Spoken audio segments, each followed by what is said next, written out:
Yes, I did apply for the PPP loan, and that process was crazy. Like, I still think back, I was one of the first people to apply. I've been banking with BB&T for years since I started business. And, then they had all these different forms and then they would get a rejection that something wasn't filled out properly, but it was filled out properly. You couldn't get a hold of anybody. You would send emails asking for questions.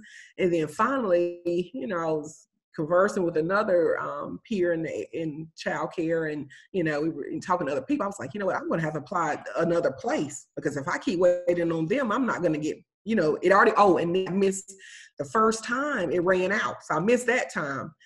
And I had my application in first, so that was very disheartening. And as soon as it opened, I had turned it in, but it was due to the, miscommunication and all of that. It never went through. And so I'm like, oh, okay, I'm thankful the legislators extended that to the second round to let me, try to regroup and go through another entity to apply. And so I went through Fundera, and they kind of match you up with other banks, just wherever, not even in your state, that, can be able to serve you. And so I was able to get it through them.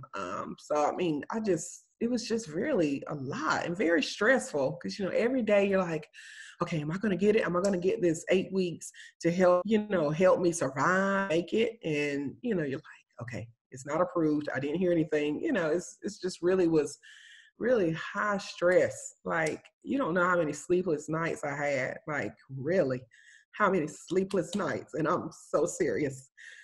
I mean, from that to, every night just praying that your staff, your children don't have it, that was, plenty of nights I couldn't sleep. And my husband, like, it's okay, and I pray and all those things, but you can't really put it in the context, the liability, the stress of even finding supplies, cleaning supplies. It was just, when I tell you, that was probably one of the hardest parts of my life, one of the hardest.